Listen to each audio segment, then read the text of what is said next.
नमस्कार दोस्तों, आरपीएफ की वैकेंसी आ चुकी है और जिसमें फॉर्म अप्लाई करना है 15/4 से 14/5 तक। और फिर इसमें मॉडिफिकेशन का 10 दिन के लिए टाइम दिया गया है। किसी भाई का फॉर्म में कुछ गड़बड़ हो जाता है, फ़ोटो साइन या फिर नेम डिटेल वगैरह कुछ भी कोई गलती हो जाती है तो उसको मॉडिफाई करने के लिए 10 दिन का टाइम दिया गया है 15/5 से 24/5 तक। दोस्तों एज जो दी गई है इसमें वो है 18 वर्ष से 28 वर्ष। हकीकत में तो 18 वर्ष से 25 वर्ष ही होती है, लेकिन 3 साल कोविड की वजह से बढ़ा दी गई है, तो 18 से 28 वर्ष के कैंडिडेट इसमें फॉर्म अप्लाई कर सकते हैं। कैटेगरी वाइज जिन भाइयों को छूट मिलती है उनको छूट मिलेगी और जो एज कैलकुलेशन की जाएगी वो 1/7/2024 के अकॉर्डिंग की जा रही है। 18 वर्ष से 28 वर्ष, यानी कि टेक्नीशियन और एएलपी के फॉर्म जो भरे गए हैं, जो कैंडिडेट वो फॉर्म अप्लाई कर सकते थे तो इसमें भी फॉर्म अप्लाई कर सकते हैं। ठीक है, तो अभी इसमें जो अभी कौन एजुकेशन क्वालिफ़िकेशन की बात करें तो इसमें 10th लेवल के ये वैकेंसी है और जिन भाइयों का 10th पास है वो इसमें फॉर्म अप्लाई कर सकते हैं। 10वीं या 10वीं से ज़्यादा जो भी एजुकेशन है आपने की है तो आप इसमें फॉर्म अप्लाई कर सकते हैं। एज जो लिमिट दी गई है देख लीजिए, 18 से 25 वर्ष होता है, लेकिन 3 वर्ष की छूट दी गई है, इसलिए 18 से 28 वर्ष इसमें है। बाकी की देख लीजिए इसमें वीडियो पॉज करके कि किसको कितनी छूट दी गई है, तो फॉर्म अप्लाई कर सकते हैं। और जो भाई कहीं पर पहले से जॉब कर रहे हैं किसी भी क्षेत्र में, वो उनको इसमें फॉर्म अप्लाई करना है तो अपने विभाग में पहले जानकारी दे दें और इसमें आराम से फॉर्म अप्लाई कर सकते हैं, क्योंकि आपको एनओसी चाहिए, तो पहले जानकारी दे देंगे तो आपको आसानी होगी। तो भर्ती प्रक्रिया दोस्तों इसमें जो पहले है, आवेदन होने के बाद में कंप्यूटर आधारित टेस्ट होगा जो कि सीबीटी होता है, फिर फिजिकल होगा इसका और उसी में आपका मेडिकल हो जाएगा साथ में, और उसके बाद दस्तावेज डॉक्यूमेंट्स वेरिफिकेशन होगा, जिसमें आपका जो कितना एग्ज़ाम जो होने वाला है आपका वो 10th लेवल का एग्ज़ाम होगा, जिसमें 10वीं तक के मैथ्स और साइंस के जो क्वेश्चंस आने वाले हैं 10th लेवल के आएंगे। कुल 90 मिनट का जो पेपर होगा और 120 इसमें प्रश्न होंगे। और इसमें नेगेटिव मार्किंग 1/3 ही रहेगी और नॉर्मलाइजेशन होगा, अलग अलग शिफ्टों में पेपर होगा तो इसके लिए। और जो ईडब्ल्यूएस और अनरिजर्व कैटेगरी के कैंडिडेट हैं उनको पासिंग मार्क 35% है, SC ST की पासिंग मार्क 30% है।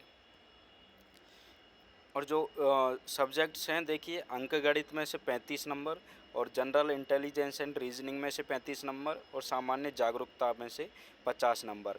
अंक गणित का सिलेबस देख लीजिए इसमें संख्या प्रणाली, पूर्ण संख्या, दशमलव, भिन्न संख्याओं के बीच संबंध, मौलिक अंक गणितीय संचालन, प्रतिशत, अनुपात, समानुपात, ब्याज, औसत, लाभ हानि, छूट, तालिका और रेखांकन का उपयोग, क्षेत्रमिति, समय और दूरी आदि पर इनमें से मैथ्स के क्वेश्चंस पूछे जाएंगे। जनरल इंटेलिजेंस एंड रीजनिंग में एनालॉजीज, समानताएं और अंतर, स्थानिक दृश्य, स्थानिक अभिविन्यास, समस्या समाधान विश्लेषण, निर्णय लेने का प्रश्न, दृश्य स्मृति, भेदभावपूर्ण अवलोकन, संबंध अवधारणा, अंकगणितीय तर्क, मौखिक और चित्रा वर्गीकरण, अंकगणितीय संख्याएं, श्रृंखलाएं, गैर मौखिक श्रृंखलाएं, कोडिंग डिकोडिंग, कथन निष्कर्ष, सिलोजिस्टिक एंड तर्क। अच्छा, इसमें देखिए कैलेंडर नहीं दिया गया है कहीं भी, तो इस तरीके से इसका सिलेबस देख लीजिए। जो सिलेबस दिया गया है उन्हीं में से क्वेश्चन पूछा जाएगा क्या। इसका प्रीवियस ईयर का जो पेपर है वो मैं आपको ज़रूर 1-2 कराऊंगा, जिससे आपको समझ आएगा कि जो सिलेबस दिया गया है उसी में से क्वेश्चंस पूछे जाते हैं कि इससे बाहर भी पूछा जा सकता है कुछ। सामान्य जागरूकता प्रश्नों का उद्देश्य उम्मीदवारों के आसपास के पर्यावरण और समाज के लिए इनके अनुप्रयोग के बारे में सामान्य जागरूकता का परीक्षण करना होगा। वर्तमान घटनाओं के आधार और ज्ञान और रोज़मर्रा के अवलोकन और अनुभव के ऐसे मामलों का परीक्षण करने के लिए जैसे कि किसी भी शिक्षित व्यक्ति से उम्मीद की जा सकती है। परीक्षण में भारतीय इतिहास, कला, संस्कृति, भूगोल, अर्थशास्त्र, सामान्य राजनीति, भारतीय संविधान, खेल, सामान्य विज्ञान आदि से संबंधित प्रश्न भी शामिल होंगे। शारीरिक दक्षता, तो दोस्तों इसमें ऑनलाइन कंप्यूटर सीबीटी आधारित टेस्ट होगा। उसके सीबीटी के प्रदर्शन के आधार पर पुरुष, महिला, भूतपूर्व सैनिक के लिए प्रत्येक के लिए संवर्ग में रिक्तियों की संख्या 10% सीमा तक शारीरिक दक्षता, शारीरिक मापन परीक्षण। तो दोस्तों इसमें ये जो फिजिकल होने वाला है उसकी दे के रखी है कि 1600 मीटर 5 मिनट 45 सेकंड में कांस्टेबल पुरुष को करना है और 800 मीटर कांस्टेबल लेडीज़ को करना है 3 मिनट 40 सेकंड में। लंबी कूद 14 फीट कूदनी है कांस्टेबल पुरुष को और लेडीज़ को 9 फीट। ऊंची कूद 4 फीट पुलिस को और 3 फुट लेडीज़ को। इस तरीके से इनको अपना ये फिजिकल का करना है। हाइट दे के रखी है दोस्तों, देख लिए 165 और महिला की 157 और 160 SC/ST में है और महिला के लिए 152 और बाकी के जो डोंगरी, गोरखाओं और गढ़वालियाओं उनके लिए 163 दी गई है हाइट में। और चेस्ट में देख लीजिए 80-85, 76.2 और 81.2 और 80-85 इस तरीके से चेस्ट दिया गया है। फिजिकल में रेस के लिए सिर्फ एक ही मौका दिया जाएगा, बाकी की और जैसे ऊंची कूद, लंबी कूद इनके लिए है 2-2 मौके दिए जाएंगे।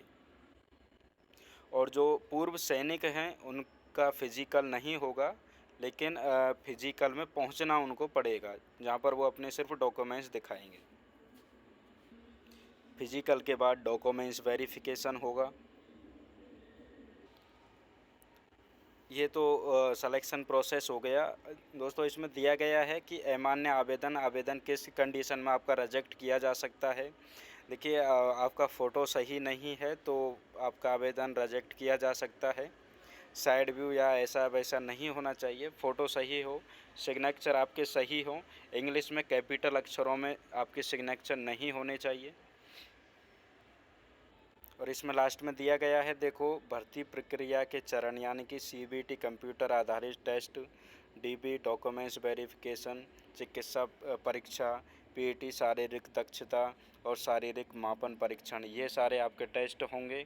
और इन सब के बाद में आपको लास्ट में दिया गया है कि न्यूनतम शैक्षणिक योग्यता जो है किसी मान्यता प्राप्त बोर्ड से 10वीं कक्षा या उसके समकक्ष यानी कि उससे ऊपर नीचे, वो नीचे नहीं उसके ऊपर कोई भी आपने पढ़ाई की है तो आप इसमें फॉर्म अप्लाई कर सकते हैं। और इसके भी बाद में लास्ट में दोस्तों दिया गया है इसमें कि आप किसी भी तरीके का जैक जुगाड़ ना लगाएं। और इसमें दिया गया है कि महिलाओं को 10% और जो भूतपूर्व सैनिक हैं उनको भूतपूर्व सैनिक को 10% और महिलाओं को 15% टोटल वैकेंसी की इसमें रिजर्वेशन है। तो उतनी वैकेंसियाँ उनके लिए हैं। तो उम्मीद है आपको इसकी पूरी जानकारी मिल गई होगी। वीडियो को लाइक कीजिए, शेयर कीजिए, चैनल को सब्सक्राइब कीजिए। धन्यवाद।